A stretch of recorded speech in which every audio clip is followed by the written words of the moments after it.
Welcome friends, welcome back to the channel, welcome to the brand spanking new for 2023 Headrush Prime Pedalboard.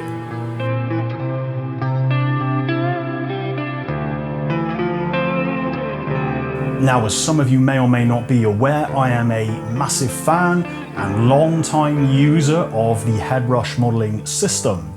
Back when the first Headrush pedalboard was released in, I think, 2017 now, I rushed out, bought one. I thought, finally, there's a modeler out there with a properly nice, easy to use user interface that I can just sit there in my living room and tinker with without needing to have a laptop or without needing to use a desktop editor or anything that kind of feels like work to build rigs on. I have to say, I still think the original Headrush pedalboard and the Headrush MX5 and Gigboard hold up really well even today. They have been updated with new amp models and pedals over the years. Headrush have been kind enough to supply me early firmware for videos as well, so do go and check out some of my other Headrush videos. There is a plethora of free downloads in my videos. I've done John Petrucci style rigs, I've done heavy and clean recording stuff, I've done Engel presets and free IRs and all sorts of stuff. So, you know, I really have based a ton of content on this channel around the Headrush system. So naturally, you can imagine my surprise and astonishment when the Prime was not only announced, but basically released to the retail public within the same month. I think Headrush have always kind of countered the maybe smaller number of amp models it offers and the kind of slightly less customizability, just with the quality and the enjoyment of its user interface. And also the fact that I think in general the unit sounds fantastic. You know, I've been able to build what I think are some absolutely world-class tones with the unit. Certainly as long as you're using your own impulse responses or one of the free ones I've given out on the channel.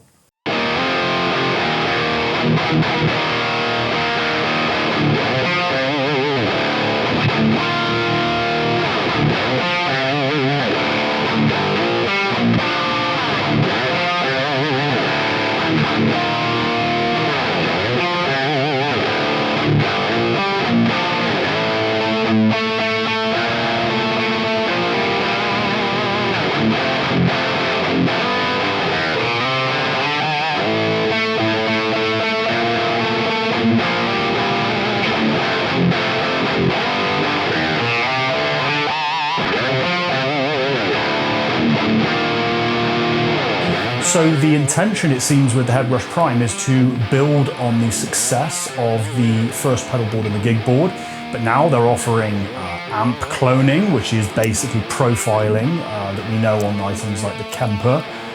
Also a lot more customizability with effects, sharing of amp clones, you know, cloud connectivity, Bluetooth, Wi-Fi. You know, it really seems like they're throwing the kitchen sink at this thing and trying to steal the market out from under companies like Neural and companies like Kemper, because this unit makes some huge promises. It promises to do effectively all of what the competition does for less than £1,000 at launch. Now in this chilled review, we're going to take a look at how successfully it delivers on those promises. First and foremost, let's talk about form factor. So the original Headrush Pedalboard was a big old unit. It was a full-size floorboard. It's big, it's heavy, it's substantial. The build quality, I thought, for the price point was really quite good. Now, having said that, I did experience a foot switch failure, which required me to send my pedalboard away for repair, and it took weeks, so that was a bit of a pain. This new Headrush Prime does seem to have improved on some of the weak areas of the previous pedalboard. Obviously, time will tell in terms of reliability, but things I've noticed in the weeks that I've been living with this unit and tinkering with it are the foot switches on the Prime respond instantly as soon as they're pressed. Now, this is different to the original pedalboard, which almost had this thing where you had to release the switch before it would actually do what you wanted it to do. These foot switches are touch responsive, so you press them as soon as it goes down, it does the command that you've told it to do. That on its own is a big improvement from the original pedalboard. The Prime still has the same robust steel expression pedal, covered in proper grip tape, nice and sturdy, probably not as sturdy as the Line 6 Helix expression pedal, which is an absolute behemoth, but still it's a great expression pedal, very robust feeling. I haven't heard of a single one failing. The main thing that stands out to you when you first get this unit is its size, I have to say. This thing is bloody massive. It's bigger than a Line 6 Helix. It's bigger even than the original Headrush pedalboard. It's actually slightly wider. Here is it sat next to the Headrush gig board. For comparison, hopefully you can see how much it dwarfs it. The Headrush gig board in itself is not that small. The MX5 is even smaller, so even despite that fact, this is a proper full-size, all-in-one unit that is meant to replace all your individual pedals. But I think what you need to know ergonomically and form factor-wise is it feels very well built.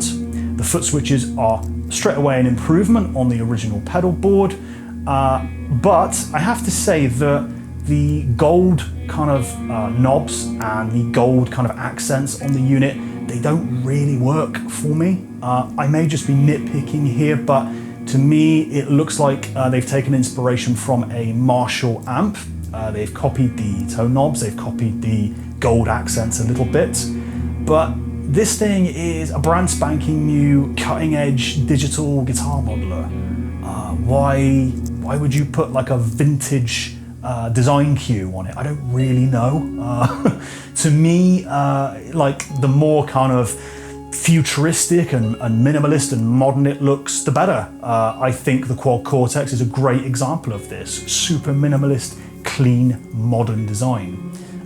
So that doesn't really work for me. What do you guys think? I mean, it may even be that who cares what it really looks like, because it's just going to sit on the floor anyway. But I felt like I had to mention that. It's something that when I first saw it, I thought, that doesn't really make sense to me. It's not really in keeping with what the product is.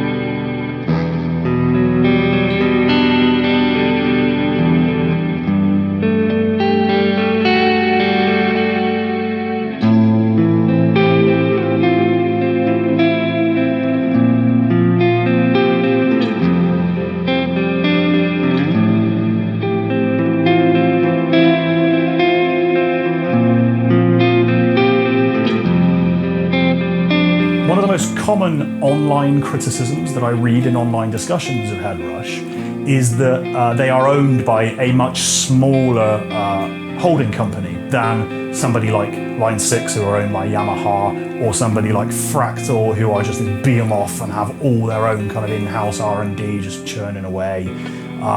The criticism always seems to be that Headrush, just doesn't have the money for substantial R&D to develop their own products. and that's perhaps why you don't see firmware updates from Headrush as often as you do from somebody like Line 6, Fractal, even Neural perhaps. Now that may be true, on paper they may be a smaller company, they may have less money to invest in R&D, but the clever thing that Headrush have done to address this is rather than having to spend huge amounts of money developing their own software, developing their own technologies, they've gone out and bought some off-the-shelf stuff that actually works really, really well and incorporated it into their unit. And I'll point out what some of these off-the-shelf technologies are as we go through what I think are the three big reasons, three main selling points, if you like, that you may look at and think, maybe it is time I upgraded from an older Headrush Pedalboard, Gigboard, or NX5. Number one is that the Headrush Prime has a hugely expanded list of amp models over any of the other Headrush products currently available. When you first fire up the unit and you start building rigs on it, you will notice that the built-in amp models are split into two categories. You have Headrush's standard amp models, which are the same ones that come with all the other Headrush products currently available. But you also have a list of amp models called Revolver amp models. Revolver has been around a long time. It's very well regarded in the music industry. The amp modeling sounds excellent. It always did. And clearly what Headrush have done is they've basically bought it or licensed it through one of the other subsidiary companies that it shares ownership with and incorporated it into this unit. The good news is that these Revolver amp models sound fantastic. They actually sound far more realistic and they actually respond in a much more genuine way like a real amp would over the standard Headrush amp models, in my opinion. That's not to say that the standard Headrush models sound bad, but they don't sound pitch perfect accurate to the amps that they're trying to model. An amp model can still sound good whilst also not really sounding like a faithful recreation of what it's based on. These Revolver amp models will give you some of the best sounds you've ever had out of your Headrush unit. They respond and feel much more like the real life counterparts to their amps than most of the standard Headrush amp models do. And I have almost exclusively been using them to build my own sounds on this pedalboard.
The second big selling point I think with this unit is the fact that it's fully Wi-Fi, Bluetooth, wirelessly integrated. So you can do everything from the built-in touchscreen. You can sync this to your Dropbox where you can actually practice the backing tracks live from within the Dropbox. You don't even need to download them.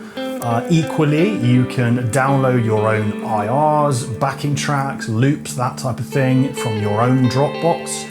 You can search for and audition new amp clones from within Headrush Cloud itself. You can also play back backing tracks from your phone via Bluetooth, and within the unit there are practice tools to slow down the backing tracks to half speed to help you nail tricky parts of songs. The wireless functionality of this unit really is a generational leap over any of the kind of more established competition, with the exception of the Neural DSP Quad Cortex, which is currently really the only sort of direct competitor to this unit in my opinion. So the wireless functionality is just such a breath of fresh air after years of floorboards where you have to plug a USB cable into your computer to do anything kind of web-based or any sort of remote activities. The third big USP is amp cloning. Now, Headrush claims that this amp cloning technology works just as well as what any of the competition can provide. You know, in particular, they probably are gunning for Kemper, who are the market leaders in amp profiling. Once again, I don't have anything to back this up, but I think that the amp cloning technology in this is probably a version of the Revolver amp cloning that's available. Now, whilst I haven't done any amp cloning with this unit myself, I have downloaded maybe a dozen amp clones directly from Headrush Cloud just to get a feel for what's out there, what it sounds like, and also to kind of experience the process of searching for an amp clone and downloading it myself. I have to say that I really have been really impressed with not only the quality and the sounds that I get from the downloaded amp clones that I've got, but also the process of just searching for and auditioning an amp clone.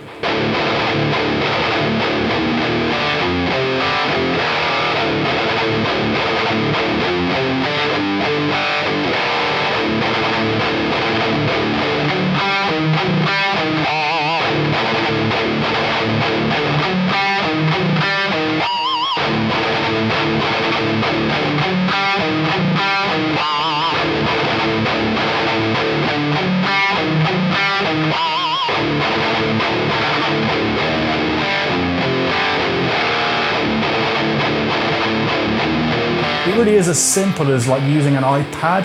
You just tap Headrush Cloud, you type in the amp you're looking for. When you find one, you can just press one button to audition it there and then, and you can play through it to see how it sounds. Then if you like it, you press one more button, it gets downloaded, and then now it's on your Headrush Prime. It is such a simple and intuitive process. The only downside I've found really to the amp cloning and having it in here is a couple of things really.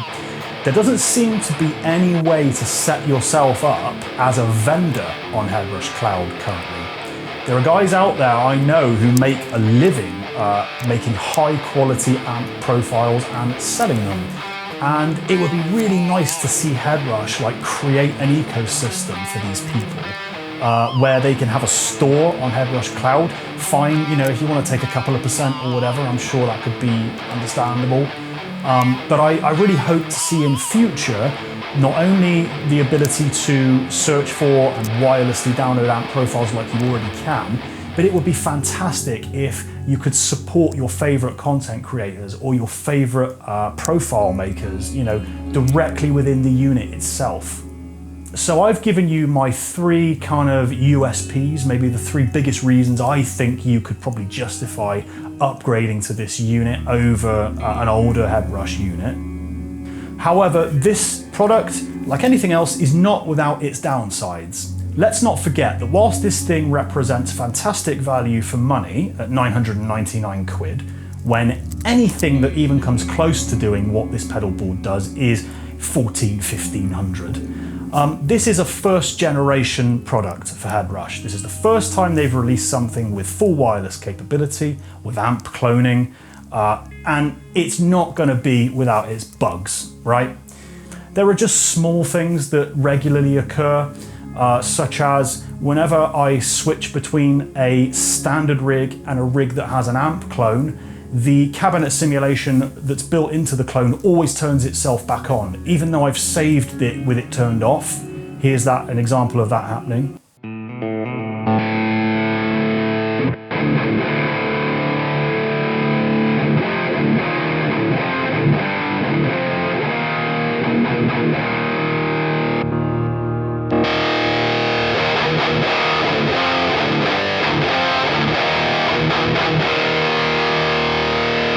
You know, it's easily fixed by pressing the scene button a couple of times, but it really is quite an annoyance and something that could catch you out in a live situation. There's also been a couple of occasions where the scrolling controls on the touchscreen just lock up and won't respond. This is fixed by just switching to a different rig and switching back, or just power cycling the unit. But again, you know, these are kind of like teething issues that I feel like I should mention. Whilst I haven't done any amp cloning with this unit, I've certainly had feedback from my fellow content creators that whilst the amp clones they have made sound fantastic, sometimes when they have tried to make a clone of an amp, they just haven't been able to do it because the clone comes out just a gobbled mess, basically. There seems to be no real rhyme or reason for it. Certainly not an issue that anybody has been able to isolate so far. If you would like to see what I'm talking about, do check out Jared's video over at Tone Wars, where he attempts to clone an amp alongside a bunch of other competing products, and he basically had to give up because he just could not get the clone working, even though it worked perfectly with all the other competing products. Whilst we are talking about downsides, I do feel there is something I have to point out to you as well that was a bit disappointing. Whilst there are huge improvements made to this overall offering over the older Headrush pedal board, I was disappointed to see that there still is a real lack of signal chain customizability. When you're building a rig with this thing, you are still stuck with the set templates for making it. So you have a basic template, you have a kind of a split signal path, or with the vocal input on one side and the guitar input on another side. I really think for a unit that's targeting this end of the market and at this price, you really should be able to build whatever signal chain you want. What I would love to be able to do is to take the inputs on this thing and create a true wet-dry signal, like I did in my Devin Townsend preset video with the Line 6 Helix. You should be able to create ins and outs wherever you like using that touchscreen interface, in my opinion. So, after 1 month with this unit, those are the kind of ups and downs that I've identified with it.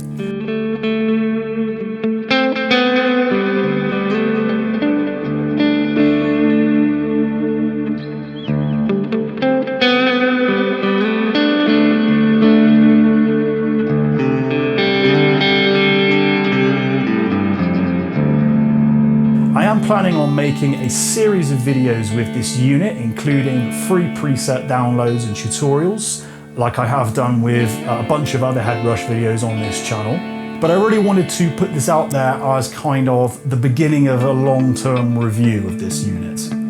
At present, I think there is enough here to justify spending the extra money to upgrade from an older Headrush unit. And if you aren't upgrading, but you are looking at the current market and looking to buy a floor modeler with amp cloning capability, there's no arguing that this thing currently is the best bang for buck out there. It does really almost everything you could want from a floor-based modeler.